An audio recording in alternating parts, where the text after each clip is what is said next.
ndi muntu akwata ensonga zange n'obwegendereza ne bwe mbasikkanya na kiriwo era bw'oba onoonya bannabyabufuzi abaduma n'ensonga zitompa invitation card kubanga buli nsonga ndowooza nti ebeerako olunaku olupya luminza ogirowoozaako tutwaleyo ekyokulabirako ekitono ennyo NUP ayise ekiwandiiko nti ensuspendinze omwezi okyagujjukira asijjukira omwezi naye nzijjukira yakususpendinga kati kibanya nti wayiseewo emyezi 10 osobola okususpendinga deputy president w'ekibiina eyakuwa amaanyi agasinga emyezi 10 nga tolina kyokolawo oba n'enjawulo kine kooti masho ye Makindye nze ndowooza nti ekibiina kye nagezaako okuzimba n'okuwa obudde kiina ebigendererwa ebitali biwandiike abantu nga nze kibalaba mu ndaba ndala nnyo omulimu gwe twakola ne tusambula ekisambu oyinza okugeraganya n'ogw'Abasudde gwe yayimbako mu nnimiro y'e Buganga ey'omunafu alya nnyo ndowooza nti kya buntu bulamu abantu obutategeera bubi okubalekera omwagaanya batambuze kye batambuza tonsuubira kundaba nga ngenda mu lukiiko lwa NUP nja kubeera mu lukiiko olw'opposition nesi olwa NUP nga lwa NUP ng'ekibiina n'olwekyo ebigere byange byaseeseetuka dda era ndowooza nabo obutabaako kye bakola after 10 months nti you suspend somebody after 10 months n'osirika akola atya omunnabyabufuzi omukulembeze alina constituency etali emu sina constituency emu nti Nyendo Mukungwe nti onkuumira awo ku bunkenke gwe bw'okola ebivvulu mbeera awo nkulinde ng'oli mu kwetooloola ova Masaka bw'ogenda e Ssingo bw'ogenda e Luweero to no consequence nga nkulinze nga ndi mu mbeera gye mbaddemu for more than 20 years consistently nga kyenwanirira nkimanyi gwe kikyo bwe kibanga kyakulwana n'empuuga n'omuinvestingako so much time and resources and energy nkulekera space eyo kubanga ebyobufuzi bw'oba tofunye philosophical attachment bw'oba tofunye ideological attachment wakiri ofunayo ekintu ekikugatta n'abantu ne mbaako kyemukola ndowooza nti omwagaanya ogwo teguliiwo n'olwekyo mikwano gyange abo mbagaliza birungi bye ate no yaswala ne se kuswala yenna omanyi kye bayita okuswala kimbo Mpuuga we yaswalira awo we bamuzaala omanyi abasinga bamulaba Mukungwe Nyendo ne balowooza nti Nyendo yeewaabwe nedda ssebo Nyendo akolayo bukozi ali ku mulimu taata we bw'asenga e Lwengo gye yawasa omukazi n'azaala Mpuuga okuva ewe Rwanda ojja kumanyaayo naye nze gambe nti taata we bw'asenga e Lwengo gye yawasiza omukazi n'azaala Mpuuga emyaka nga 47 egiyise emabega kakati Mpuuga wali bamuŋooledde kyekyalo kyennyini kwazaalibwa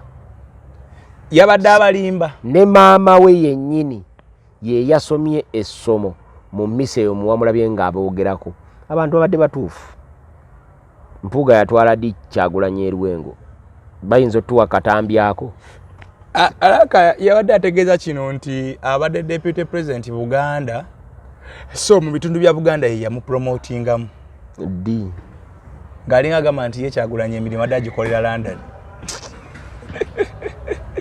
Kimbowa abantu abamu batunyiiza naye Mpuuga bw'omutunuulira ebigambo bye binyiiza naye ate ye mukama we amusasula okwogera by'ayogera musanyufu mu lulimi lw'ebibiina abatandisi b'ekibiina babayita ba promoters era ba promoters abo amannya gaabwe gatera nnyo okulabikira mu bibiina bwe gaba galabikira mu bibiina mwami Mpuuga ayinza okutuwaayo ekiwandiiko kyonna okulabikira erinnya lye nga promota wa NUP ng'ali omu ku baakitandika kati ibi agamba nti yakitandika kubanga Mpuuga yeerabira abata ekibiina kye baafuula National Unity Platform baali bakiyita NURP ekya Mzee Kagombe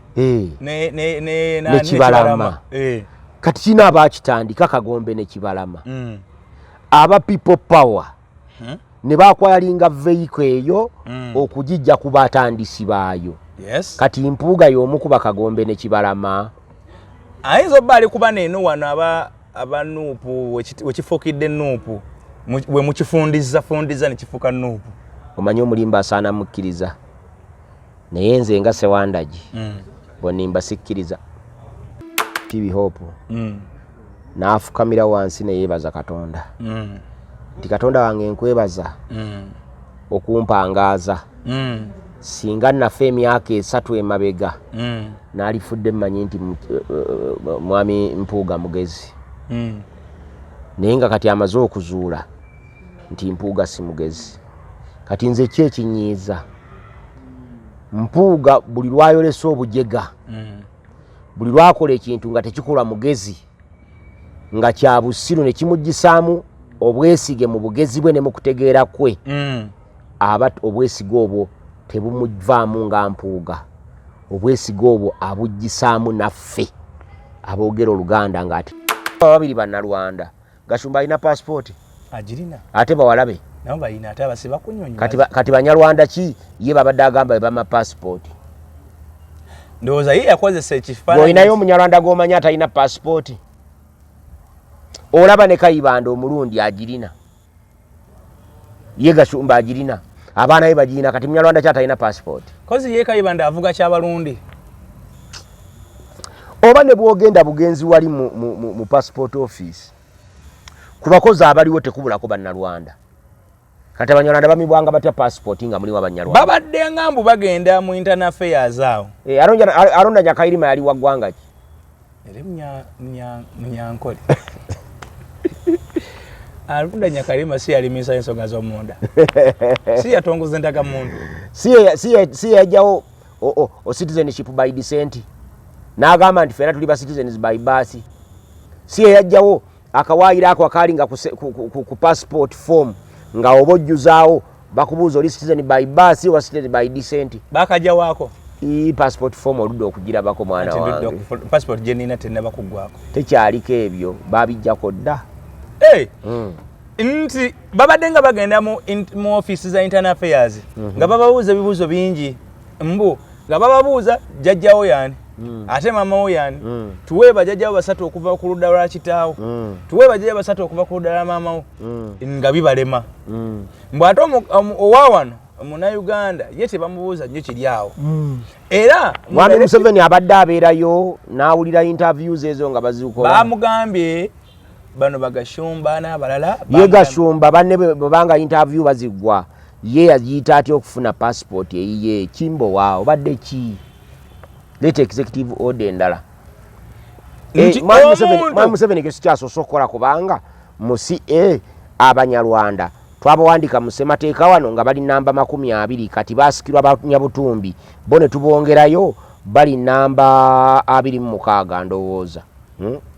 Abanyarwanda lindako Banyabwindi Banyabutumbi Banyankole Banyala Banyaruguru Banyarwanda bali namba 24 kati Nyuli bali namba 20 mu ssemateeka twakola mu 9 Kitegeza ssemateeka abogerako mwebali agamba Uganda's indigenous communities as at 1st February 1926 nti amawanga ga Uganda bannansangwa ng'ennaku z'omwezi 1926 fawo tugambira ne Mwami Museveni ayagala nnyo Buganda eddeyo mu Buganda ya 19 nga buyaga ne Bugangazi bali Bunyolo nga simanyi bana abe kochi simanyi bayina Kamuswaga bayina Kamuswaga ate n'abe Kibulala mbunabo nga bayina kabaka waabwe no gwala bateekako wekipatiira yadde ne Jumba aligawesa neyo byayogerako bya myaka gya 1800 naye tuyagala ffe tudde mu 1925 ffe twagala kudda wala twagala Uganda eno bagizze emabega 1925 we yali we twatuyimirira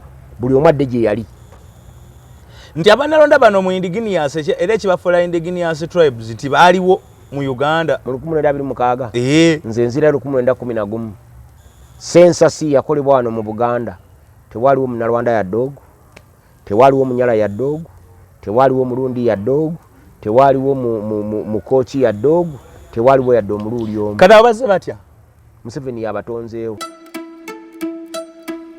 zaako nenkwebaza emirimu gyokoze weebale nnyo weebalire ddala nze muzzukulu wa Kisolo Martin Nchemba wandire musajja waffe musajja mwe Senta Musewanda gyogamba otya baaba oba obeera baaba wange oba obeera mukulu wange oba obeera taata wange nsobola n'okuba taatawo kubanga naye taata wange abaana abakwenkana mbalina ku myaka 5 oyinza ozaala omuntu w'emyaka 35. Omwana gwe nina omukulu wa myaka 3 wa 89 abalina emyaka emeka. Kituufu oba onzaala osiibye otya? Bwendi Mugyebale obulamu bugamba ki? tebulina nnyo taabu just nti tulina okufa okulaba nti tubeerawo mu mbeerayo zonna. Ffe kye tugamba nti ennyanja ntabangufu naye tugezaako okuwuga. Weewala nnyo okumira amazzi ng'ennyanja etabanguse. So mu mbeera zonna ffe ng'abantu tusigala weetuli aweeva nti si buli kimu nti kye tuyitamu kyangu. Ebimu si byangu nnyo n'akamu naye ate tetuba na kyakkola kubanga obulamu bwo buba bulina okusigala nga butambula. Kituufu. Obulamu bulina okusigala nga butambula ate ne bakama baffe embeera gye baateekawo mwe tulina okutambulira. Lya ngamba nti ddala bwava buli mu Uganda buteeketeeke babugende temugamba byombi bituufu. Buteeketeeke ate era bugenderere bulina ekibugendererwamu nti engeri yokka gye muyinza okwetundako ettaka ne libaggwako. Ate era omwavu taba na magezi. Omwavu ne bwe kutuuka kulonda bw'anaagenda emakindye ng'alonda nnyeko ataliwe kubanga nnyeko yalina ssente ng'alekawo owuwe kubanga si oyo. Kati ebibwavu bwavu buteeketeeke ate bugenderere. Ekibugendererwamu kimu kyokka kulya nsi yaffe. Tutandikirewo omubaka akiikira abantu b'Ennyindo Mukungwe gwe mwagoba juze mu kibiina mwasooka ne mumususpending nga yabasekeredde n'akinaakuka n'agamba bano oyimiriza otya omuntu emyezi 11 omuntu eyatandika ekibiina.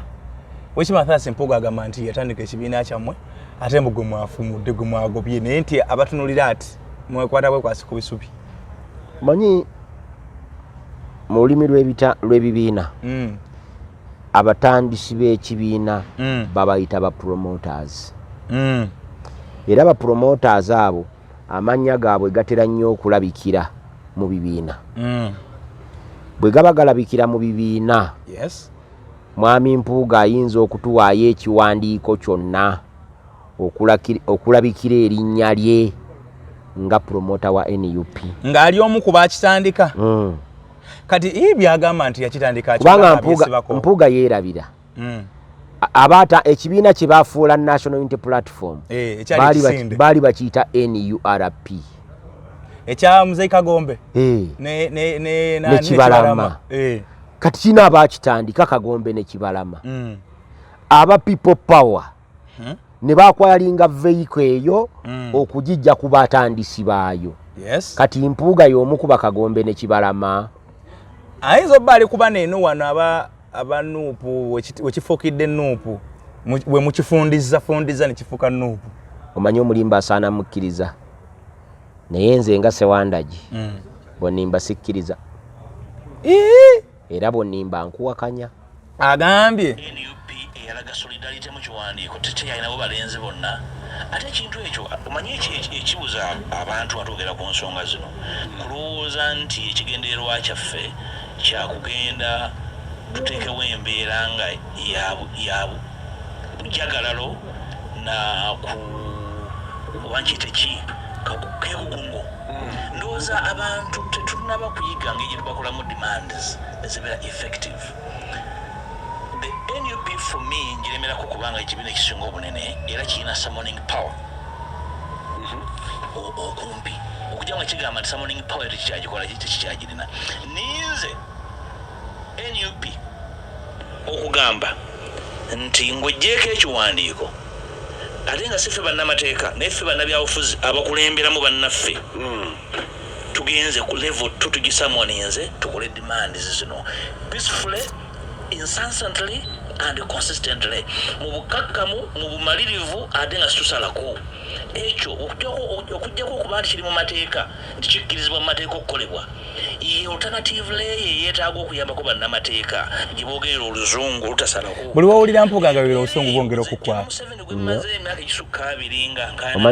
Omanyi lwaki bwonkwata?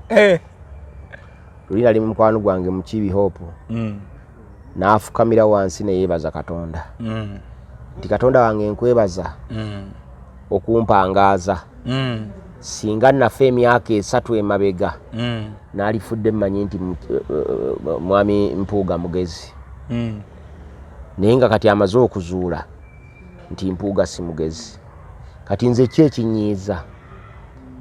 Mpuuga buli lwayolesa obujega, buli lwakola ekintu nga tekikolwa mugezi, nga kya busiru ne kimuggisaamu obwesige mu bugezi bwe ne mu kutegeera kwe, aba obwesige obwo tebumuvaamu nga Mpuuga. Obwesige obwo abuggisaamu naffe aboogera Oluganda nga ate tuli Mengo leaning. Nga Buganda etuli ku mwoyo era omulabe wa Buganda ebyo byennyini ebigambo bya Mpuuga byakozesa okukuba nange. Ne wabanga si wa mu Buganda kasaafuko omulabe wa Buganda ebyo bigambo byennyini byakozesa okukuba nange nagati abo tebalina njawulo. Mpuuga ano bwe twamu obukulembeze yakola ki? Wemmengo byakola temwabiraba? Kati bye binkwasa obusungu. Mpuuga gamba nti Kyagulanyi ono gwe mwogerako ennyonyi yamubalaga. Atazenga akyogana nabe Masaka yakyogera. Ekyali kimukubye ekyembooko. Ate no yaswala ne se kuswala yenna. Omanyi kye bayita okuswala kimbo. Mpuuga we yaswalira awo we bamuzaala. Omanyi abasinga bamulaba mukungu ennyendo. Ne balowooza nti ennyendo yeewaabwe nedda ssebo. Nyendo akolayo bukozi ali ku mulimu. Taata we bw'asenga e Lwengo. Gye yawasa omukazi n'azaala Mpuuga. Okuva ewe Rwanda ojja kumanyaayo. Naye nze gambye nti taata we bw'asenga e Lwengo. Gye yawasiza omukazi n'azaala Mpuuga. Emyaka nga 47 egiyise emabega. Kakati Mpuuga wali bamuŋooledde kyekyalo kyennyini kwazaalibwa. Yabadde abalimba. Ne maama we yennyini ye yasomye essomo mu mmisa eyo muwamulabye ng'aboogerako. Abantu babadde batuufu. Mpuuga yatwala ddi Kyagulanyi e Lwengo? Bayinza otuwa katambyako. Alaka yabadde ategeeza kino nti abadde Deputy President Buganda, so mu bitundu bya Buganda ye yamupromotingamu. Ddi? Ng'alinga agamba nti ye Kyagulanyi emirimu adde agikolera London. Kimbowa abantu abamu batunyiiza. Naye Mpuuga bw'omutunuulira ebigambo bye binyiiza. Naye ate ye mukama we amusasula okwogera byayogera. Musanyufu. Akagologoosa akamuli emabega. Waliyo Kabonganje ali emabega azinisa kana akagologoosi. Ye musanyufu nnyo kubanga kati tuli mu kujjuza nkalala z'abalonzi.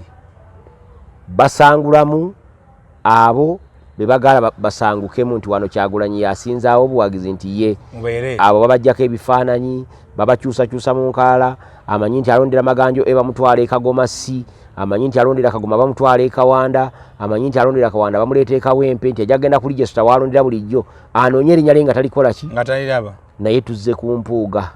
Biriyo bitambula. Yembeera nti gye bataddewo. N'abadde e Mawokota nga polling station eriko abantu abatono ennyo eriko 710.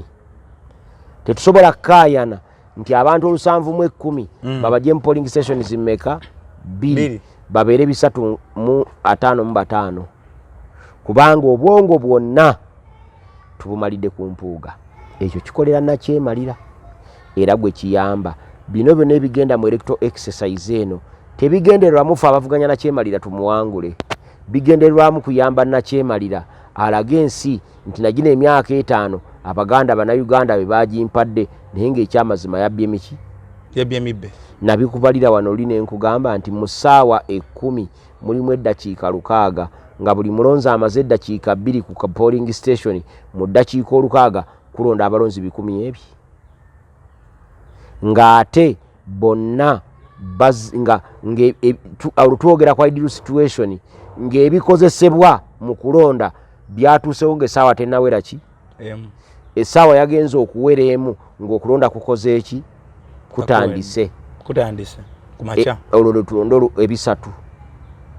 Kaakati abo ebisatu beewaabwe ekiruhuura bali 3, 240, 350, 330, abangi ennyo baba 10 bimeka 4 nga bw'extending okulonda n'okutwala ku ssaawa 12 ez'olweggulo oba oyongeddemu eddakiika endala 10 mu ameka mu 2 be balonzi abalala 6 obagatta ku 3 ba 360 kitegeeza nti n'ebikumi 4 basobola okukola ki? Okulonda. Bwe babanga ku buli balonzi 710 bakkirizaako 100 ku 100 Museveni ayagalako bulumba 10 ameka ebisatu mu ekinana nebawa Kyagulanyi yetasalwa era bano bonna bola abalwanyisa Kyagulanyi obutaba na RI nagwe yegattako bakimanyi statistics tebagala kuzikuwa naye bakuwa statistics z'abalonzi abali mu Buganda bw'owangula mu Buganda obululu ng'ofunye ebitundu 7 ku buli 100 ewala weetaagayo ebitundu 3 5 4 ebingi ennyo 10 ku buli 100 oba ofuuse president. Kati ekyo bakimanyi era bafuba nnyo okukirwanyisa naye balwana bakola ki bakozesa bampuuga. So mpuuga kozi yabadde ndowooza yakozesanga platform yabadde ku Radio Simba yabadde ndowooza wali omukka yabadde bagiyita Lutindo yabadde Lutindo yabadde ku Lutindo abali omukka ebeerako wala Sande yabadde ku Lutindo naye ngero kino gaya n'okikakasa nti mu butuufu nze abo basajja nze nababalagaana yaddamu nakinoganya ate ebigendererwa byabwe nabirabanga tebisobola kukwatagana byange. Kakati omanyi abantu abamu beerabira nze omanyi mu nsi bwe mbaamu neetegereza bwe mpulira mpuliriza bwe ndaba neetegereza togoberera bugoberezi ng'atudde ekamwokya ku kitebe nze nga ndi ku Facebook online ndaba ttiimu gye bayita DP Block ng'etuuse ewa Kyagulanyi Sentamu bambadde bu apron nga bali mu katale apron bataddeko n'ezibereeti abamu bali nga bagamba Kyagulanyi nti tuzze kukwegattako era Abedi Bwanika bw'akwata omuzindaalo agamba Kyagulanyi nti tulabye nga gwoli n'amafuta tetuyinza kukkiriza amafuta gano kugasubwa. Abedi Bwanika naye yali wa DP Block oba yabegattako bwegasi? DP Block yalimu ebibiina ebiwerako yali mu PDP ekyamabikke ekya Abedi Bwanika yayinamu SDP eya munaffe Mabikke Michael SDP teyakoma awo yalinamu ne UID bonna kye bayita DP Block nzijukiramu byebyo ebibiina mwalimu n'essuubi bebo ba members abaali bayiseeko mu DP n'abali mu DP akaseera ne batandika okukola ebyabwe n'abali mu DP akaseera ako. Mwe twalabira ba Kasibante Moses, mwe twalabira ba Sekigozi Sempala Buterevu yali mbaka wa Makindye Buterevu Sabagabo Buterevu twalabira ba Abedi Bwanika ba Alanise Wanyana twalabira ba Kenneth Paul Kakande bajja mu apron n'ekikofiira balinga abakazi abafumba emmere mu butale ne beegatta ku NUP. Ekyo kitegeeza NUP bagisanga weeri ngeri existent kati n'olwekyo baba basanga NUP ngeri existent kati balina bwe batugamba nti ebamu ku batandika NUP. Ate ekyo kintu bakijjawa ndaddala Mpuuga agenda akyogera nga bwe yatandika Adolf Hitler omunazi mu Germany yagamba kola obulimba, make a big lie, make it so big, repeat it so oftenly so that the people will believe it to be the truth. Yogera obulimba buddingana olutata bwogere busavuwaze buddingana olutata bw'omala okubuddingana abasinga obungi bajja kubukkiririzaamu. Bantu bakulowooze nti kyogera kye kituufu. Katugamba nti mwami Mpuuga tamanyi nti twali tubalaba nga bagenda okwegatta ku NUP wali ekamooki. Kati wawe yatambuza Kyagulanyi wagamba nti nze namutambuza mu bantu. Anti talinaawo naye bona bulimba amanyi nti bw'anaabuddingana entakera abantu bajja kubukkiririzaamu. Kubanga waliwo bye tumanyi nja kuwa ekyokulabirako. Waliwo ebiseera ebisinga naddala mu by elections candidate ajja oba abadde mwana wa mugenzi oba abadde close ku mugenzi ekibiina ne kimutambuza nga bwe kigenda kimwanjula nti bannange ono gemba mukola ki getusazeewo adde mu bigere bya gundi oyo ntukkiriza nti ekibiina kye kyamutembeya kye kyamutambuza. Tujjukira bulungi nnyo ku musango gwa eyali omubaka wa Makindye wano Naimini Lubaga abeera Lubaga John Kennedy Chams the man ng'atwanjulira muwala we Nampijja era ng'atamulale ne kulaale ng'agamba bannange ono ye muwala wange ke bamulonda nze bankoze ki nze bankuumudde mu parliament era ne kikkirizibwa ne bamulonda Mpuuga wawe yatambuza Kyagulanyi awo Kyagulanyi we yali talina buganzi na bwagazi na kubanga Kyagulanyi tumulabye enfunda nnyingi buli wajjayo omutwe n'agufulumya ebweru kati mwami Kimbowa okola ensobi ekibuuzo kibuuza Sentamu Sewandaki ninga kibuuzo kya Mpuuga andi goli political analyst abadde alaba ebintu bino binanga bigenda kyenkugamba nti nze Mpuuga ng'omuntu kyemmanyi kiri nti Kyagulanyi yatambuza Mpuuga Kyagulanyi yalaze Mpuuga mu bantu Mpuuga agenda e Masaka okwesimbawo nga mukungu wa Kabaka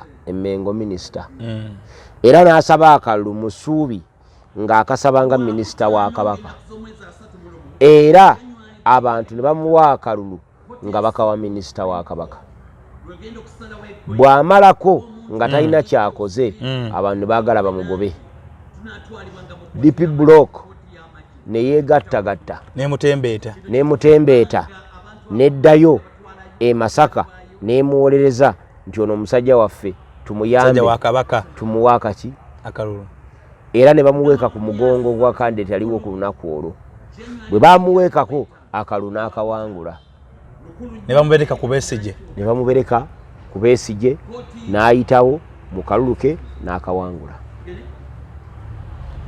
teyakola byali bimusuubirwamu abantu ne bagamba nti tumukoze eki tumuyambudde bagenda okutuuka eno ng'ate Mpuuga gwe beeyambudde ng'ate NUP yekoze eki yemulonze ku kkubo yamulonda ku kkubo bwe baali bamusudde neddayo Kyagulanyi n'agamba ekigambo eki buli awali ambulera kola ki tiikinga n'ayitirawo awo kati yatwala wa Mpuuga yatwala wa Kyagulanyi Nuupu yeetaaga ennyo Mpuuga yeetaaga Nuupu ekituufu naawe okimanyi senga Nuupu yali yeetaaga Mpuuga yali badde yamuddiramu dda ku byayogedde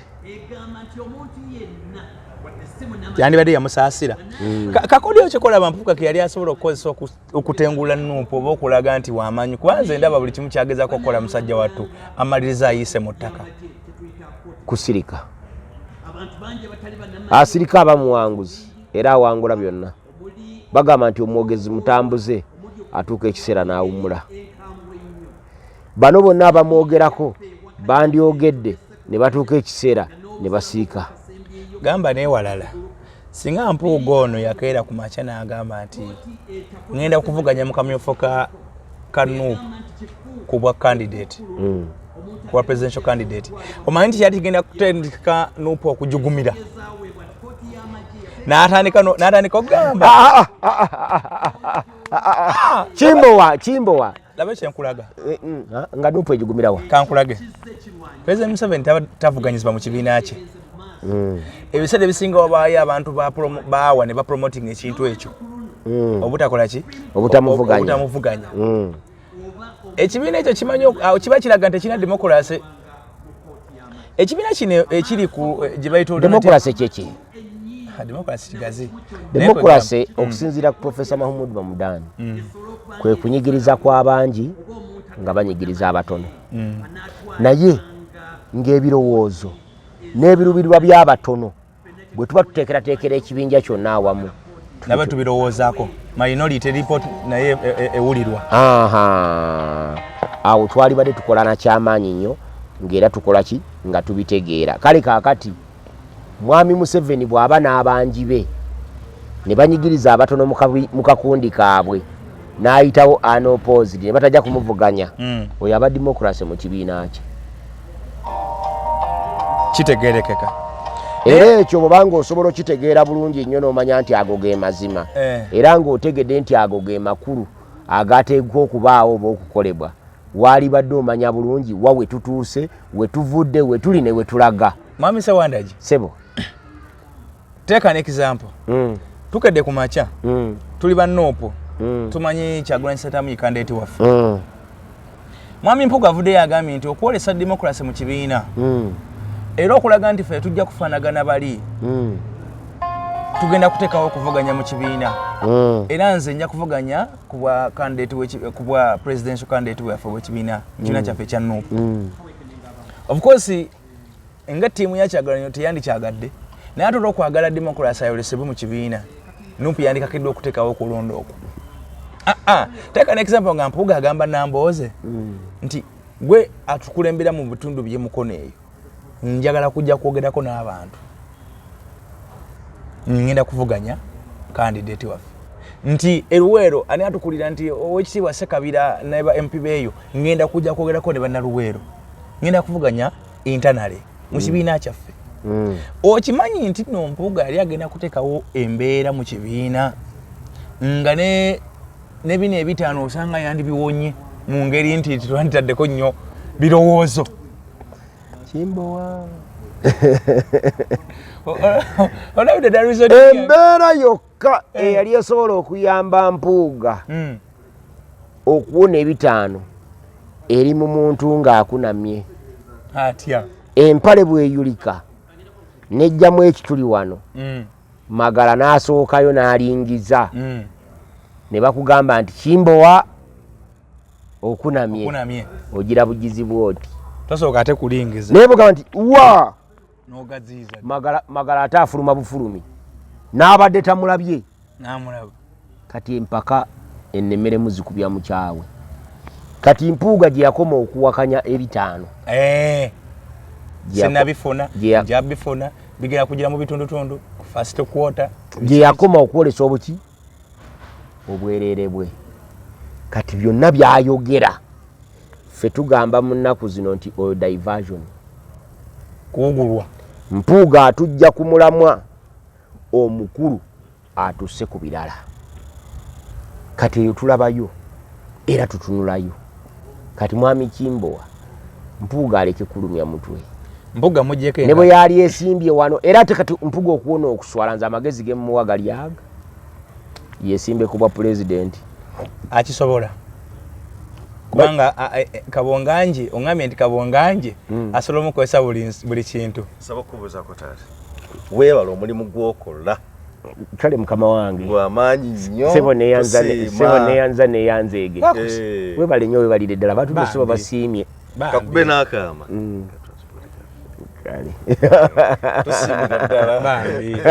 abantu no munnange basiima bitukola Kimbowa omukono kangu teeka eno mu nsawo nga tubitegedde so Mpuuga mujjeko engalo njagala kutwala mu layini endala. President Museveni ndowooza wiiki eno yayisiza zibayita presidential directives asinziira muteeka ki president directives singa taba nasiteka mwasinzira actually mbaka kawairo bagamba abataputa amateeka Kimbowa leeta wali constitution yange nze nga munnamateeka siyinza kukkiriza ate kuwabya bantu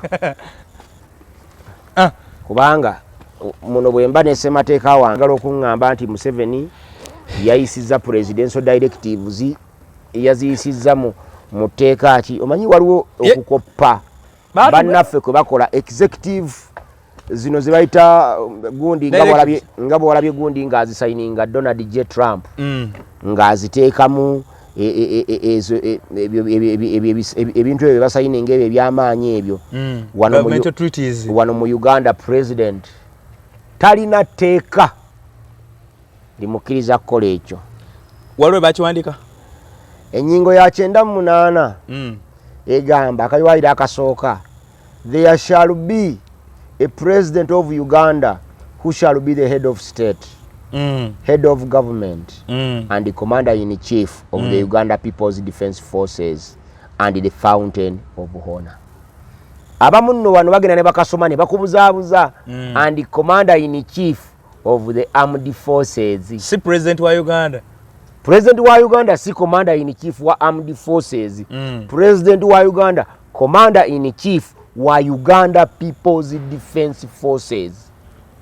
Si commander-in-chief wa police. Si commander-in-chief wa prisons. Si commander-in-chief wa balala. Ye head of government, gwe mutwe gwa government. Ye head of state, gwe mutwe gwensi. Mutwe gwensi. Uganda. Era ate ye fountain of honor. yensulo y'ebitiibwa nti buli gwe bagenda okuwa ekitiibwa ye yakikola ki is the one who confers that honor. Kaakati akawaayiro ennyingo 99 neeyogera bweti the executive authority obuyinza obw'oku ntikko obw'eggwanga lino Uganda, the executive authority of Uganda is vested in the president. Buteereddwa mu president, si bu Museveni naye mu president ne bwana Bakyagulanyi. Ane zonna zaayisa zisanga president. And shall be exercised in accordance with this constitution and the laws of Uganda.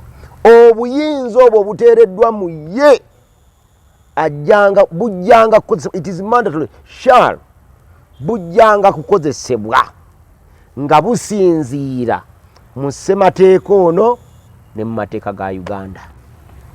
Kati sewo mwami Kimbowa ngende maaso njagala ombuulire etteeka mwami Museveni mwayita okukola executive orders. Executive orders singa president abatafunye mwaganya actually singa parliament batayisa kintu ekyo nti omukulembeze w'eggwanga simanyika waira kuwekali akamuwa semateeka wemuwa mwaganya okuyisa executive orders. Era nga executive orders mbadde sinabazze kugamba naye nga tunazoogera katugende kawairako okutaano era mu nnyingo y'ekyenda kagambye a statutory instrument or other instrument issued by the president katuoze nti zabadde instruments or any person authorized by the president may be authenticated by a signature of a minister, and the validity of any instrument so authenticated shall not be called in question on the ground that it is not made, issued or executed by the president.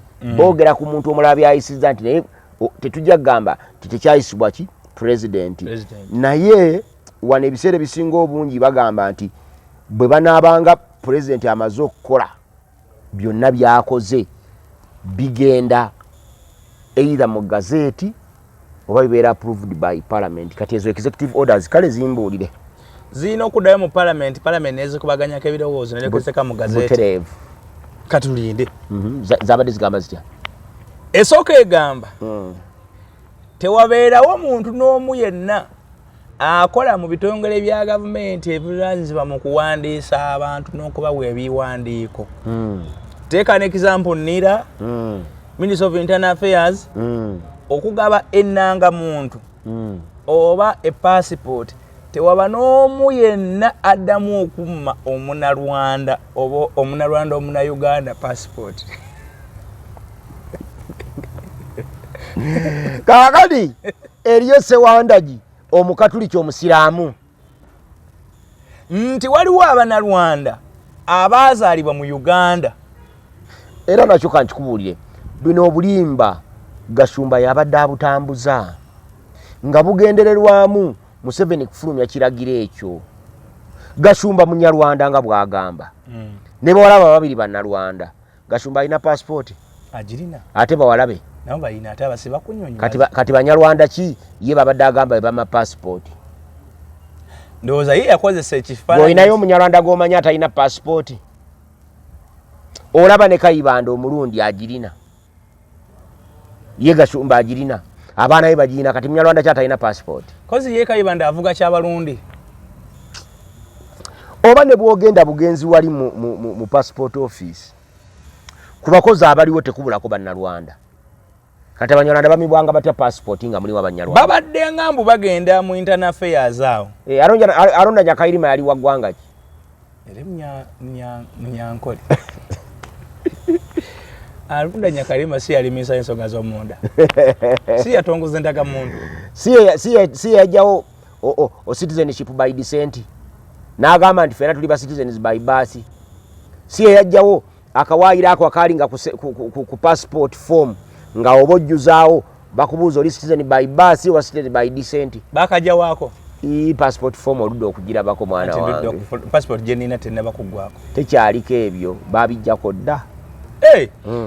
Nti babadde nga bagenda mu office za internal affairs nga bababuuza ebibuuzo bingi mbu nga bababuuza jjajjawo yani ate mama wo yani tuwe bajajja basatu okuva ku ludda lwa kitaawo tuwe bajajja basatu okuva ku ludda lwa mama wo nga bibalema mbwate owawano Munnayuganda ye tebamubuuza nnyo kiri awo era Mwami Museveni abadde abeerayo n'awulira interviews ezo nga bazikola bamugambye bano bagashumba n'abalala ye gashumba banne bwebanga interview bazigwa ye yagiyita atya okufuna passport eyiye kimbo waawo badde ki late executive order endala Mwami Museveni kesikyasoose okukola kubanga mu CA Abanyarwanda twabawandika mu ssemateeka wano nga bali namba 20 kati baasikirwa Banyabutumbi bo ne tubongerayo bali namba 26 ndowooza Abanyarwanda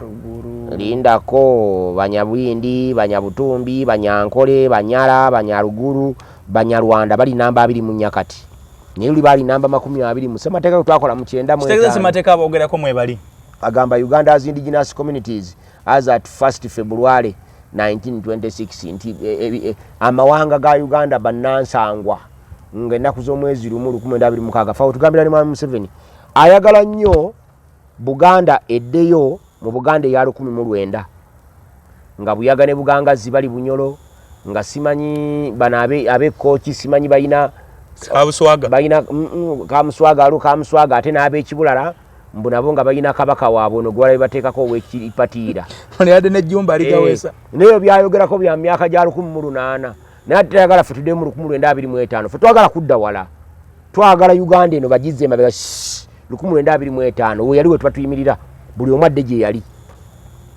nti abanalonda bano mu indigenous era kibafuula indigenous tribes nti baaliwo mu Uganda mu 1926 nze nzira 1911 census yakolebwa wano mu Buganda tewaliwo Munyarwanda ya dog tewaliwo Munyala ya dog tewaliwo Murundi ya dog tewaliwo mu kochi ya dog tewaliwo ya domululi omu kada abaze batya Museveni yabatonzeewo Musemateeka 1995 Uganda ina mwanga 10 ono gwe tulina owa 95 mulongoseemu buli amawanga tulina omuwendo gwago bano bonna Museveni yabatonzeewo Museveni no ng'akyusizza ebintu bingi munnange tuli amawanga 65 eriyo omuntu nga bamuyita Muvonoma basinzira mukyanga obaawo wali owuliddeko gwe bayita Omuvonoma eriyo omuntu nga bamuyita Muso SO Tepesi gwe wali omuwuliddeko eriyo omuntu gwe bayita Omushana olina gye wali omuwuliddeko kakati bano abasabinyi naye ffe twawuliranga mawulire inikuku sabinyi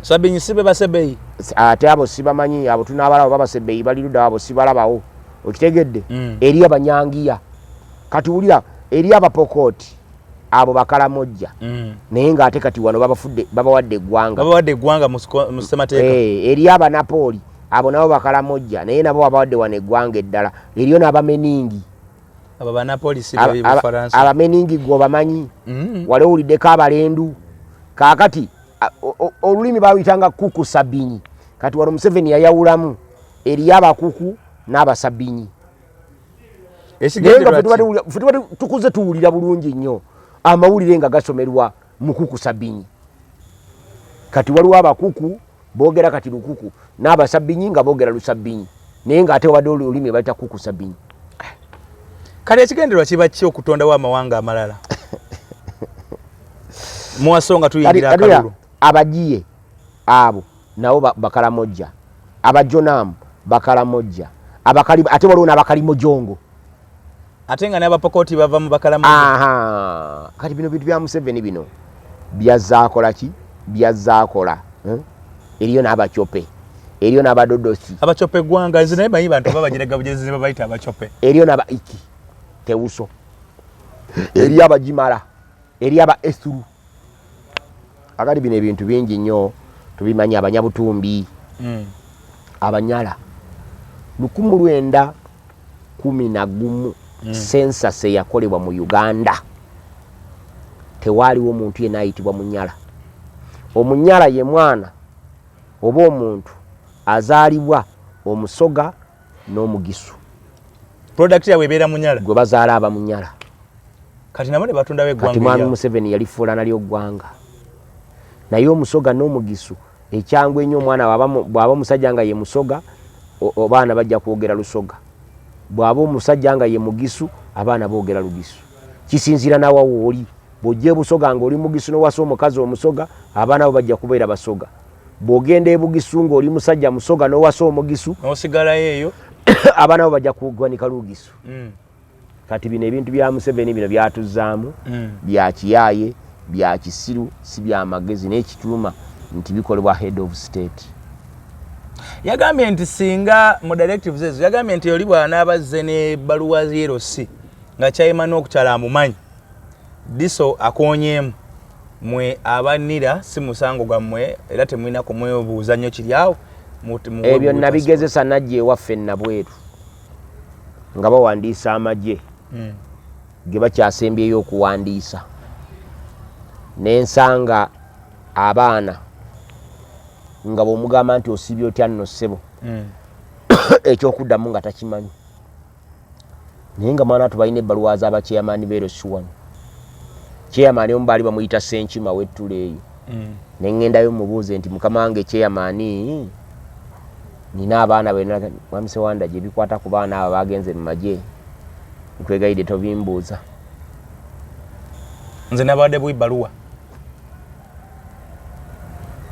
So agenda ya Gashumba actually meeting eyo nagirabemu press conference yabaddemu nono mukyala wa Muweka Wempe wenansa na Weka Wempe mukyala waffe nani munabya bufuzi buchana omukazi Munyarwanda nawe gumanyidde ddala ate era kyegaana yabaddemu naye era nga bebaza nnyo President Museveni okubakiriza ye wano mu Buganda ayinza okuba nga ayina we bamuzaala yagee bamuzaala Ngoma taata we bamuzaalawa Ngoma ate jjajjaawe yajja buzi.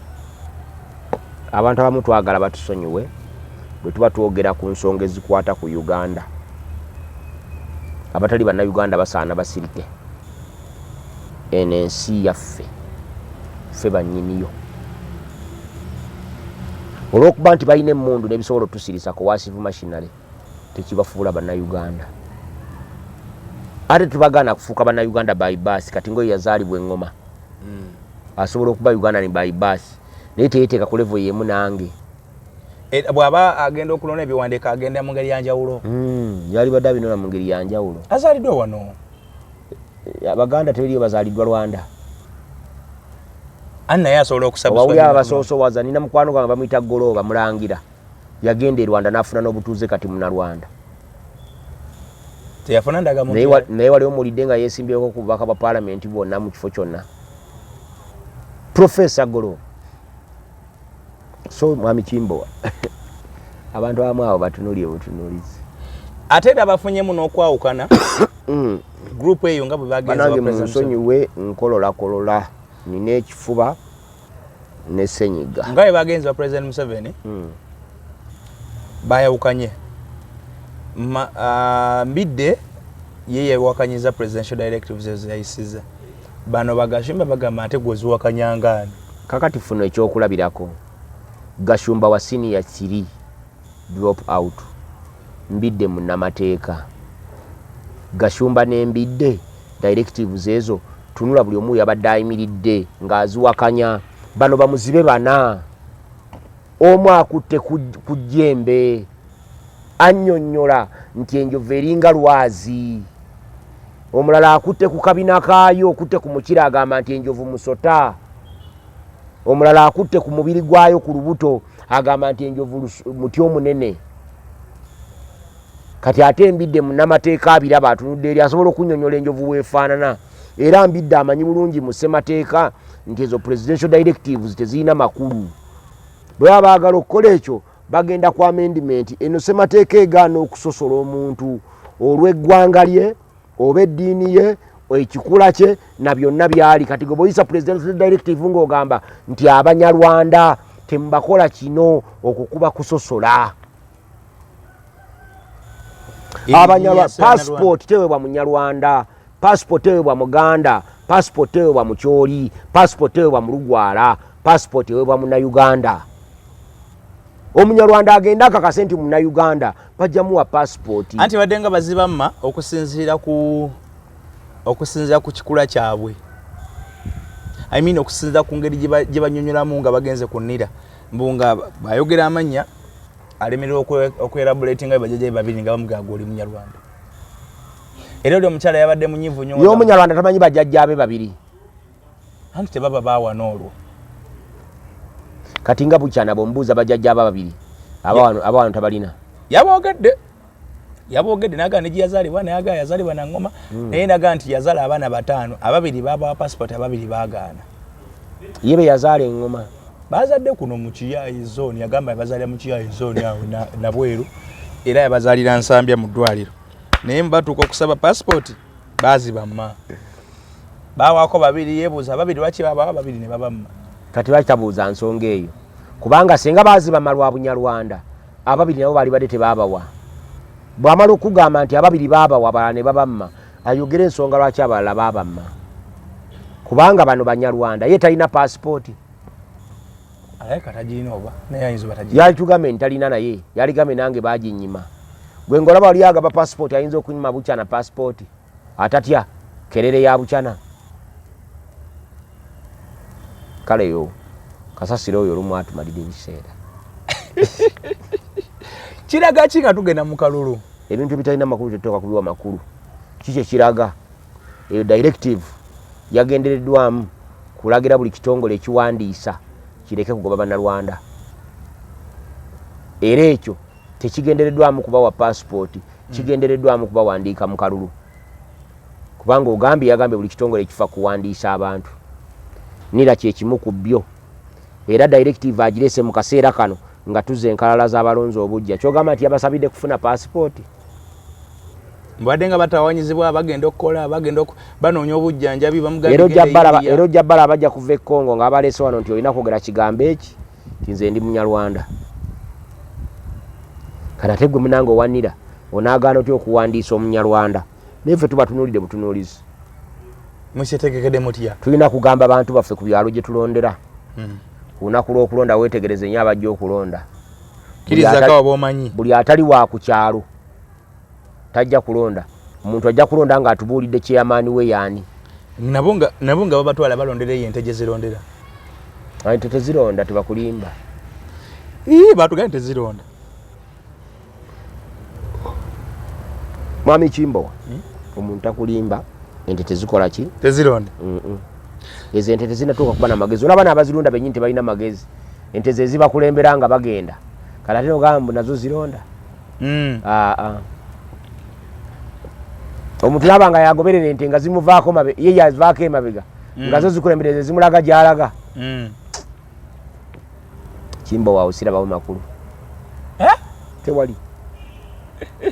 So nze njagala kugamba abantu baffe baba buulirira omwana w'aboobo nga naawe omunaku okutu okola ki okunkumula. Bino ebintu ebimu byegendereze nnyo.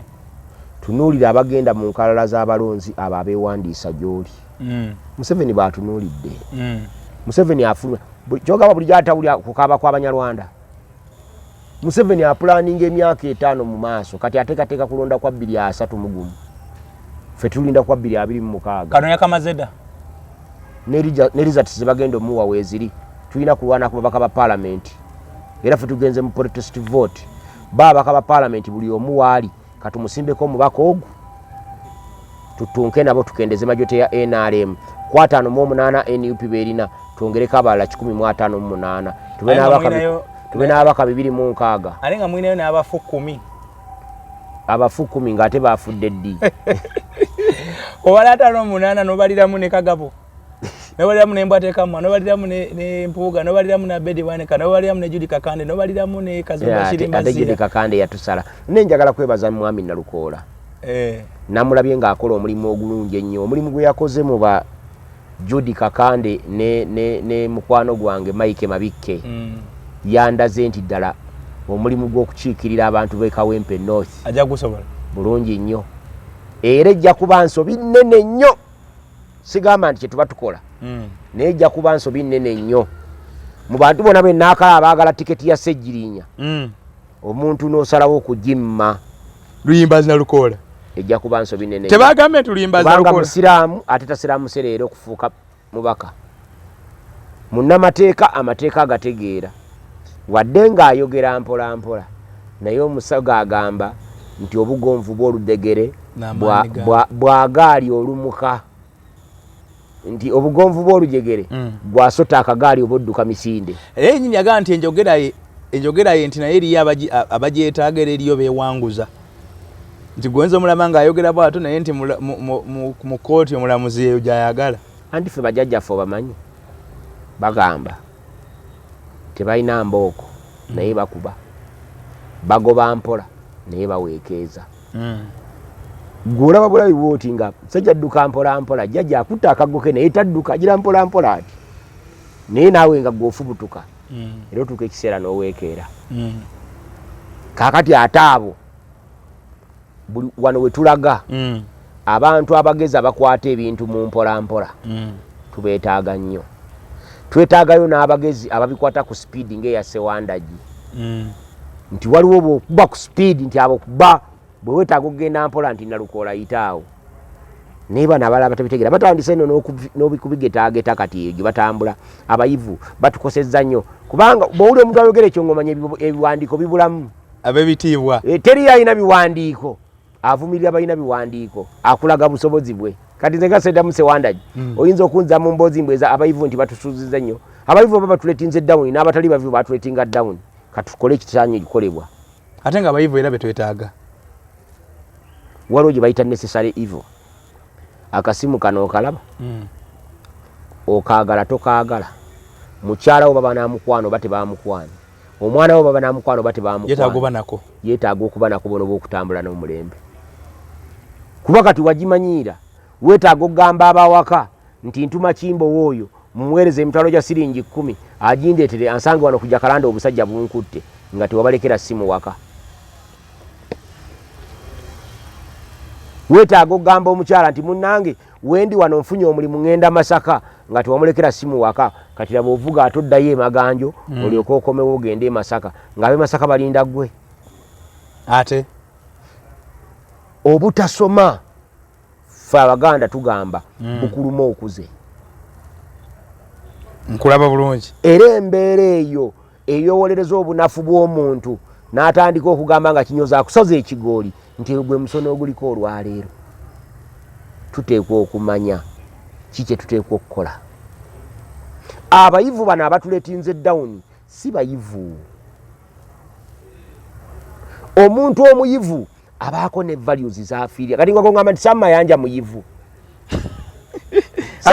Sammayanja yasoma busomi. Dokita. N'asoma amateeka. Kati nze Sewandagi nnyinza okukozesebwa ebyo. Museveni andagira okwogera ebyo Sammayanja byayogera. Wano wendi ku diguli ze nina 3 nenjogera ebyo Sammayanja byayogera. Nedda ssebo ebyogera omwana wa Pitu atagenda nko ku ssomero. Kati mbulya Sammayanja kikyatalina. Waliwo omuntu katugeze lumonde bw'omufumba n'akona ne bw'otalole y'enku tasobola kujja nga yakonye. Kati bano abamu baakona. Kati ate ffe tuwaako nga ya district okunnyonnyolera ne Basewandagi. Mpuuga aba akoze ebikolo bye bye nga ye mubuuze abikoze lwakuba munamateeka. Abikoze nga muntu. Nanti wamala n'akyeyogera nti nze ndi muyivu ndi buteeketeeke wa Kabaka. Naye bino byokoze muteeketeeke ani yamuteekateeka? Kabaka bw'agamba. Yamuteekerateekera wa? Nze mbadde mmenga ebbanga ddene sirabanga ku tteekero lya Kabaka mwateekerateekera bantu. Waliwo okuwaayiriza. Ate mmenga ina amateeka gatali mawandiike nti omwana omubi avumya nnyina tavumya kitaawe. Omulungi yasanyusa kitaawe. Kati yavumyaganyanyiza kitaawe. Alina kuvumaganya nnyina. Ffe tetumuteekateekangako bwetyo. Kuba abo bampuuga bazze Mmengo nga nze wendi.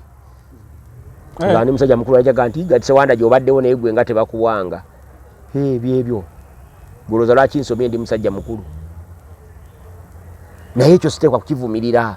Ekyo kivumirire nga totutte mwana ku ssomero. Bwe babanga abayivu batuyiyeeyo lwaki ova mu bukadde n'obukadde bwa ssente n'oweerera omwana. Nga tomanyi nti abayivu abamakooti abamataye babayiye. So ekintu ky'Abanyarwanda nga tukivaako ogambe nti Museveni yaleka ateeka kalulu. Kyekyo kati wali kirala. So abantu babeere vigilant ku lunaku lwa kulonda. Nakati gye bawandiisizeeyo ku register mubeere bakalaba nnyo nga bwana bw'omusota ke balula ke katambula tekalinda kannaako kuva muggi.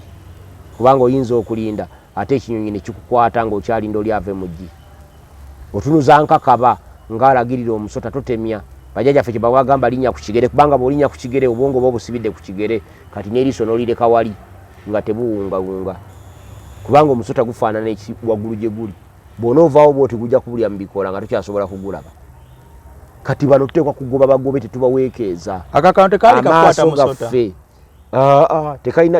tewaliwo nkwatagana yona connotation nti bw'olinnya ku kigere ng'omusota guyimirira ekyabwa ng'ojja olinyeko bw'oti nga gudduka awo olaba gunaayimirira tegusiba yo si buleki ya musota just kukwata bwongo obwo ne bunywera n'osigala ng'ofokasinze wali w'ogulabira bwe gudda wano ng'ogugoberera kubanga eno obwongo obugambye nti ogusibye bwe gudda wali ng'ogugoberera bwe gudda wali ng'ogugoberera bwe gudda wano ng'ogulaba bwe gudda wano ng'ogulaba bwe gudda wano ng'ogulaba naye kano akagusibye tekakugaana kutambula bajjajjaffe nga baali bagezi nnyo bakugambanga ntulinnya kusiga kubanga bw'olinnya kusiga tojja kuwanvuwa tewaliwo nkwatagana yona wakati w'okuwanvuwa n'okulinnya kusiga tebikwolagana kyogamba nti bali abambuti batambulira ku masiga waggulu ekimu kyali kimu kyokka nti bw'olinnya kusiga mu ffumbiro waggulu ku lusubo oba byokulya ojja kubibba ate oyiga okubba n'essiga lijja kwokya lisobola abaana abawala temulinnya miti mujja kukola kubanga abawala miti gijja bafumita gwe kubamu akafaananyi naawe ng'omuti gufumisa omwana muwala nga alinnye waggulu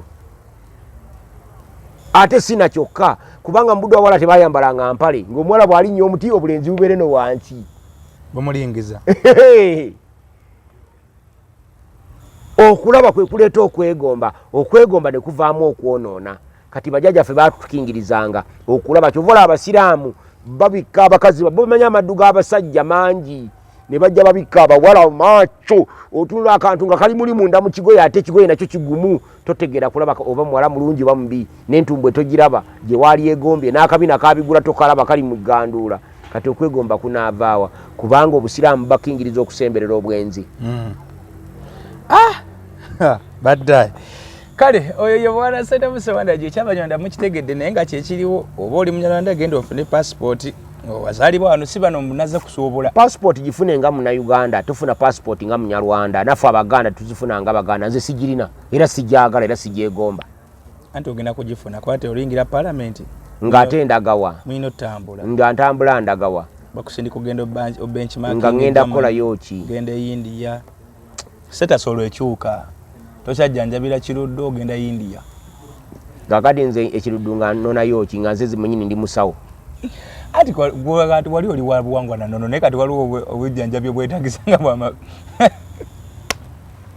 kale wama banyabo ne basebo temwerabira olwembera wano nina okubajjukiza bwembera wano nange enkola era nina emirimu gyenkola nekimbo woono omulimu gwange omukulu ndi musawo ng'endwadde nzijanjaba za ttaka buli kizibu kyonna ekiri ku ttaka ate waliwo ababiya abantu ne babasiiga enziro ti Buganda Land Board egobaganya abantu ku ttaka Buganda Land Board epa ettaka ly'abantu bw'oba oyina ekizibu kyonna ne Buganda Land Board wasaba ettaka mu Buganda likulemye okujjayo wakubisa ekyapa kyo tokifunye nga kizibu kyo kirina Buganda Land Board kuba ku simu yange 0702 438 852 gwe kaso ulyanga ekizibu kyo kiri Buganda Land Board awo jangu gyendi ng'ogyeko Buganda Land Board buli kizibu ekirala kyonna kyowulira ku ttaka kyapa kyabula bakibba twagala kyapa wano twagala liizi egindi twagala liizi ku ttaka lya gundi liizi ng'oyagala gifuna ku ttaka ly'omuntu oyagala gifuna ku ttaka lye bayita erya public land naye nga lyali lyaffe mayiro akenda ze babba oyagala gifuna ku ttaka lya Kabaka esimu yange yeyo 0702 438 852 gwentuukaako obutuusi ebisigadde obindekere naye siri wa charity toli wa kanisa siri wa kanisa ajja ne kasente sikolera nuyo bajja ne sente consultation fee mitwalo 100 omuntu amukolera ku nsonga ze awo entandikira ne ndyoka nkubuulira nti zino ensonga ogimaliriza tujja kwetaaga obukadde 3 4 5 10 naye tojja wange ngoze kusika eriyo tojja wange ngoze kufuna magezi sigaba amagezi agange ntunda matunde Dr. Senjobe wa Biv Organic agamba nti genda yo gwalina okusomozebwa mu ndwadde ez'enjawulo alusaza akulemerako ani akulemerako sukali ne pressure fibroids mu bakyala abami mwina prostate n'ebiringa ebyo mugende eyo ajja kubanga atabajjanjaba mumbeera esimu okubeera ennyangu otuuka Emmengo ku kooti y'Emmengo ova ku Ngalabi n'oyambuka katono otuuka kooti y'Emmengo olw'ekikubo ekyama ekiri ku mukono ogwa lwaki mugiyita Ngalabi eyo nkulungo ya Kabaka bagiyita Entawetwa bw'otuuka ku Nantawetwa oba ku nkulungo ya Entawetwa bagiyita Ntawetwa bw'otuuka ku Ntawetwa guli mweto ambanyi bano bagiyita enkulungo naye si nkulungo omwetooloolo round about mwetooloolo naye gwa Kabaka baguyita Ntawetwa kati bw'otuuka ku Ntawetwa n'oyambuka n'otuuka ne ku kooti y'Emmengo ku mukono ogwa kkono waliwo ekikubo ekikyama waliwo n'amaka ga kika oba kika kye kirina obutaka awo yakyamira awo maaso ojasanga ekizimbe kiriko biva organic awo ojja okubanga ofunira obujjanjabi oyinza okubira ku Dr. Senjowe Munyini ku 0752 62427 n'omugamba oyagala okufuna obujjanjabi ajja kubanga akujjanjaba bulungi nyini ddala emitwe by'eggwanga ewala yonna gyali Kayunga ali awo Katikomu Mbalala gyali Masaka Luweero Lugazi n'ewalala yonna gyali ajja kubanga asobola okujjanjaba olwaleero tetugenda kusukka wano twogedde bingi nnyo naye njagala kusaba olondemu ebyo ebikugasa ebitakugasiza bireke ate gwe atategedde awo wetukwagala bw'aba tategedde awo tumwagala Mukama bakumemere bulungi